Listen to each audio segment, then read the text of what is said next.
the orbit is, you should be able to calculate what the gravitational influence was. Yeah, what the perturbation is to the orbit. Yeah, we did. If we understand. We shouldn't be here. Why are we here? Why are we here? Moved it didn't snap back. That means it still moved. Pardon me? The orbit of the Earth, you know, I mean, if you're saying that it changed the orbit of the Earth, then it's changed.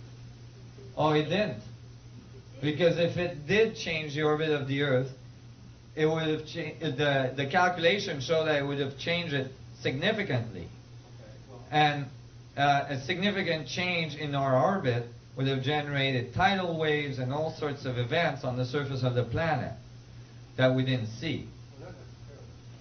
Well, mostly necessarily, yes. A small change over time would be a big change, or a small change in a short time. It wouldn't be a small change. It would be a large change, including Mercury going into the sun behind the comet. You know? You're talking a huge gravitational field here. Extremely large. I believe that we were given another chance. And we're really not here. We just think we are. Well, I think we're floating in grace. We're definitely floating in grace at this point, and somebody is taking care of us. Go ahead. And with a tail that large, I'm amazed that we didn't get more of a visual on that thing from Earth. Well, it's because of the angle at which it came in, and the angle of the Earth relative to it. It was not easily available. But there's pictures on the net of it. People took pictures in the morning of the comet. It's enormous. It occurred that quickly. It was pretty. Yeah, it was moving extremely fast. It moved extremely fast. Within a question of a few days, it was out of our solar system. Yeah. The size of a comet, I mean, the mass of the comet isn't based on the size of the comet. The comet can appear extremely large and yet be extremely small, but what we see is expanded gas. Were they actually able to see the nucleus of the comet? Yeah, the expanded gas, that's a good point. The expanded gas of that comet is much larger than the sun. Well, Yes, the material size of the corona would tell whether or not it would really affect perturbation. You see the size of the perturbation and the expansion of the gases around the comet makes the size of the comet actually much larger than twice the size of Jupiter. So when they say twice the size of Jupiter, they're talking about the nucleus of this comet, because the material around it, this is the size of the sun. The material around it makes it almost as large as the sun. You're talking about size or mass? I'm talking about size. The mass is directly related to its composition, which is supposed to be mostly ice and rocks. So, It'd be a concentration of any particular cosmic gas. well, yeah, but that would be an unusual comet. In general, comets are ice and rocks.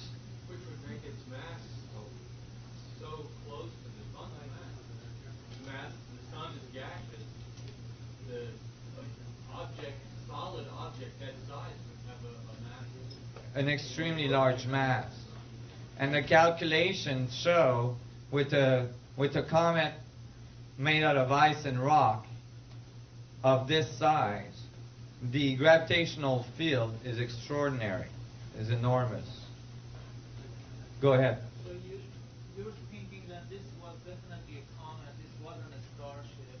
Yeah, this was definitely a comet. They were protected by other forces, but this wasn't, if this was just a comet, but was it really? That's right. Because you see on this one, you know, unlike the videos of these other objects, you can tell there's a pretty good tail there, you know. I mean, this is a tail the size of an astronomical unit, almost, from the sun to the Earth, you know. So that's, you know, that's appropriate for a comet, you see. Go ahead. What's the source of this? Is this is an animation, obviously, since the Earth is in it, or is it? Yeah. Yeah. Yeah. This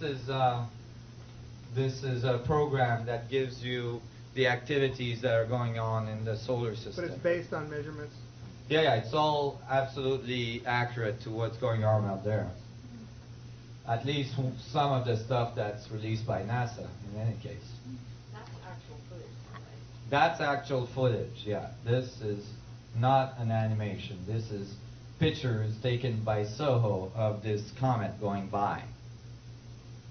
Go ahead.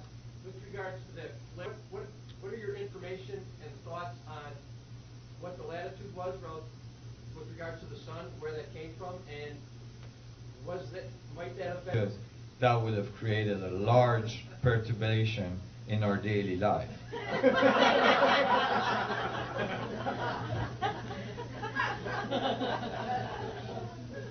Now,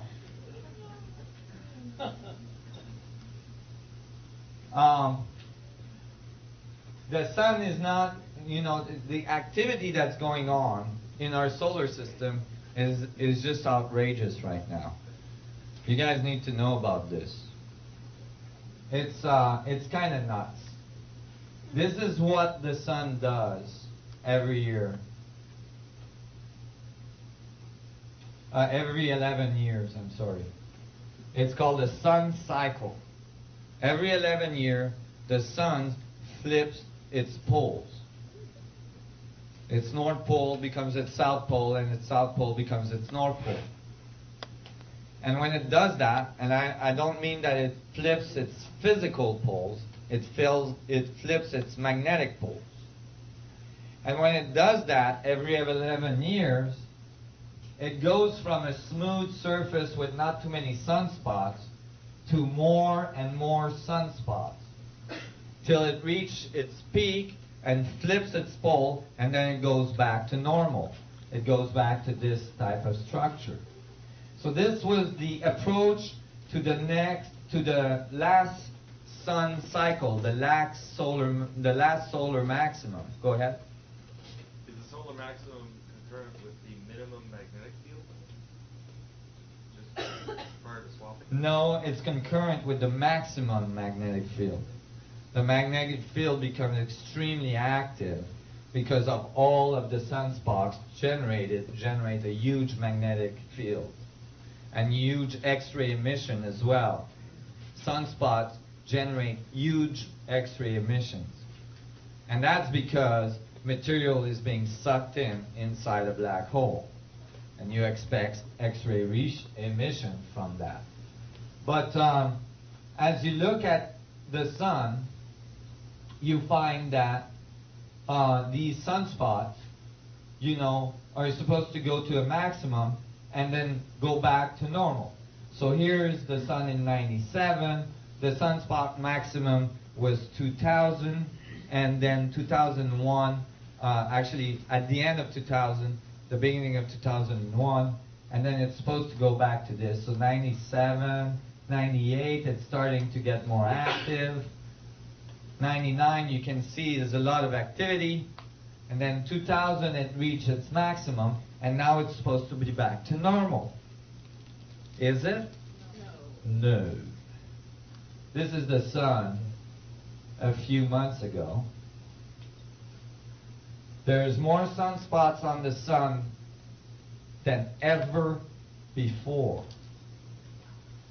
Some days they have recorded over 200 sunspots. There's never been so many sunspots on the sun. In fact, since Galileo, we haven't seen anything like it. The sun is not calming down at all. Now, the last sun cycle was 2001, plus 11 years. That gives you the date for the next sun cycle of 2012. The end of the Mayan calendar, which tells us that we are approaching a time where we are going to move into the sixth sun. Right.